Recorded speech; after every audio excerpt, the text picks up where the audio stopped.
अस्सलाम वालेकुम dear students, कैसे हैं आप सब। उम्मीद करता हूं कि आप सब खैर वाफियत से होंगे। तो कल के लेक्चर में हमने कंडीशन ऑफ इंटीग्रेबिलिटी देखी थी, यानी कि अगर हमने साबित करना हो कि कोई फंक्शन इंटीग्रेबल है तो उसके लिए क्या क्राइटेरिया होता है। और आज के दिन हम कुछ थ्योरम्स जो हैं इसको डिस्कस करेंगे। ठीक है, तो चलिए आइए हम स्टार्ट करते हैं। ठीक है, बस एक मिनट लोडिंग हो रही है, बस हम इसको स्टार्ट करते। थ्योरम्स देख लें, आपके सामने लिखे हुए हैं। तो इसमें सबसे पहला थ्योरम क्या आता है कि F1 एंड F2 जो है ये दो इंटीग्रेबल फंक्शंस हैं। ठीक है, आर का मतलब क्या होता है, रीमन स्टिल्जस इंटीग्रेबल है। ठीक है, ये हमारे पास और रियल वैल्यूड होंगे ओवर ए कोमा बी इस इंटरवल पे। तो अगर हम दोनों को ऐड कर देना तो जो फंक्शन बनेगा वो भी हमारे पास इंटीग्रेबल फंक्शन होगा। ठीक है, वो भी हमारे पास इंटीग्रेबल फंक्शन होगा। और ए से लेके बी तक के इंटीग्रल जो है अगर इस तरह हो तो ये F1 की लैदा हो जाती है और F2 की लैदा हो जाती है। नेक्स्ट हमारे पास सेकंड नंबर पे थ्योरम जो है ये है कि अगर F यहाँ से बिलोंग करता है और C हमारे पास कोई कांस्टेंट है तो फिर CF भी हमारे पास जो फंक्शन होगा वो भी इंटीग्रेबल होगा। ठीक है, और अगर हम इसको इस तरह इंटीग्रल में लिखें तो कांस्टेंट को हम बाहर निकाल सकते हैं।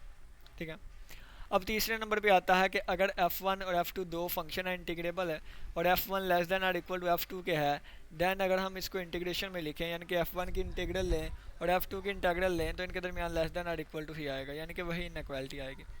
अब नेक्स्ट हमारे पास फोर्थ नंबर पे आता है कि अगर हमारे पास F इंटीग्रेबल फंक्शन है और A और B जो हमारे पास इंटरवल था इनके दरमियान एक C पॉइंट आता है, यानी कि C belongs to A comma B, C यहाँ से बिलोंग करता है, कहता है देन एफ जो है ये भी इंटीग्रेबल हो, ये इंटीग्रेबल होगा ए से सी और ए से सी से बी तक। ठीक है, यानी कि अगर कोई फंक्शन जो है वो पूरे इंटरवल पे इंटीग्रेबल है तो अगर हम इसके सब इंटरवल्स बना लें, 2 बना लें, 3 बना लें, 4 बना लें, जितने मर्जी बना लें, उसमें भी वो इंटीग्रेबल होगा। ठीक है, it's converse is also true, इसका कन्वर्स भी लाजमी ट्रू होगा। कन्वर्स का मतलब ये है कि अगर कोई दो इंटरवल्स में इस तरह सब इंटरवल में कंटिन्यू वो है डिफरेंट इंटीग्रेबल है तो फिर वो पूरे इंटरवल में भी होगा। यानी कि अपनी मर्ज़ी से मैं कह देता हूँ ए से के और के से सी, इसमें कोई फंक्शन हमारे पास इंटीग्रेबल है तो वो ए से सी भी होगा। क्यों? क्योंकि ये दोनों इंटरवल्स मिलके ये पूरा इंटरवल बना रहे हैं। ठीक है, यानी कि इसका कन्वर्स भी ट्रू है।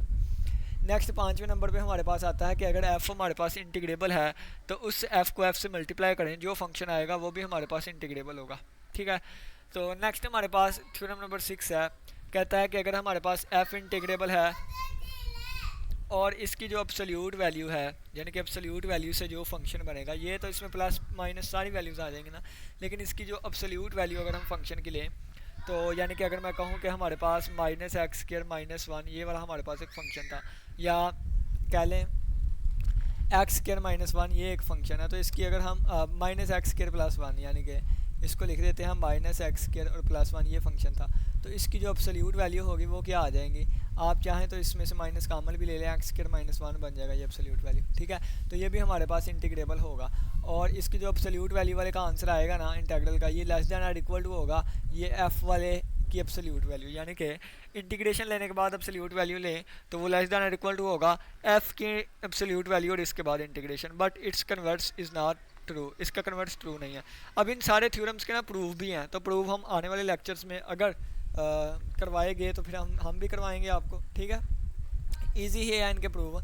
तो मज़ीद आगे बढ़ते हैं। 7 नंबर पे हमारे पास आता है कि अगर एफ हमारे पास इंटीग्रेबल है विद रिस्पेक्ट टू अल्फ़ा 1 और एफ इंटीग्रेबल है with respect to alpha 2, alpha 1 के रिस्पेक्ट भी इंटीग्रेबल है, अल्फ़ा 2 के रिस्पेक्ट भी इंटीग्रेबल है, देन हमारे पास वो फंक्शन अल्फ़ा 1 प्लस अल्फ़ा 2 के रिस्पेक्ट भी इंटीग्रेबल होगा।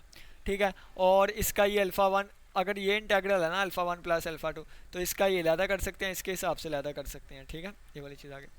इसी तरह कहता है कि अगर हमारे पास f बिलोंग करता है यहाँ से ओवर दिस इंटरवल और c हमारे पास कोई नंबर है, देन अगर f हमारे पास f जो है वो इंटीग्रेबल होगा c अल्फ़ा में। देखें, अगर f इंटीग्रेबल है विद रिस्पेक्ट टू अल्फ़ा, ठीक है, यानी कि f is integrable with respect to alpha. ठीक है, तो हमारे पास c एक नंबर है और c कौन सा नंबर होना चाहिए, ग्रेटर दैन 0 वाला।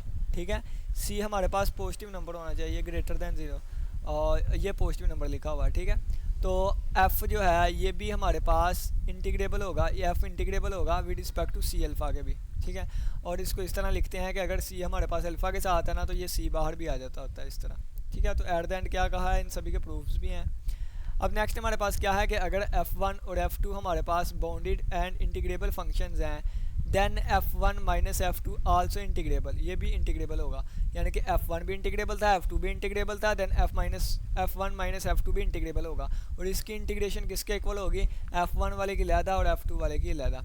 अब नेक्स्ट 10 नंबर पे हमारे पास आता है अगर f1 और f2 टू बाउंडेड फंक्शंस हैं और इंटीग्रेबल हैं एंड देयर एग्जिस्ट एक नंबर लैम्डा एग्जिस्ट करता है कि एफ ऑफ टू जो है वो ग्रेटर दैन लैम्डा हो, ठीक है, और एक्स बिलोंग करे, तो देन इनका जो कोशेंट होगा इज़ बाउंडेड एंड इंटीग्रेबल, तो इनका कोशेंट भी बाउंडेड होगा और इंटीग्रेबल भी होगा।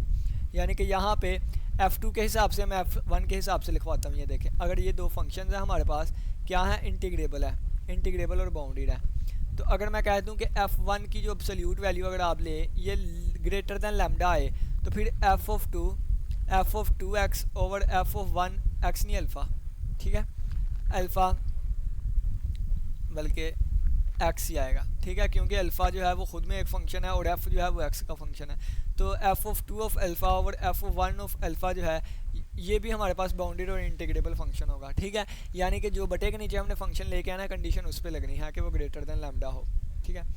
नेक्स्ट हमारे पास देखें तो ये थ्योरम 10 ही हैं, लेकिन इसके साथ ही एक और थ्योरम आता है ये वाला कि ये पॉसिबल नहीं है, ठीक है। प्लस वाला हमने देखा था पॉसिबल है, लेकिन ये नेगेटिव वाला पॉसिबल नहीं है। नेगेटिव वाला क्यों पॉसिबल नहीं है, क्योंकि हम इसको देखें, इस वाले को वैसे नहीं लिख सकते अलग-अलग। क्यों नहीं लिख सकते हैं, क्योंकि यहाँ पे हमने पढ़ा था एक थ्योरम हम यहाँ पे पढ़ के आए कि ये हमारे पास पॉजिटिव नंबर होना चाहिए। क्या नंबर होना चाहिए, पॉजिटिव, यानी कि अगर अल्फ़ा के साथ कोई सी मल्टीप्लाई हो रहा है तो पॉजिटिव नंबर होना चाहिए।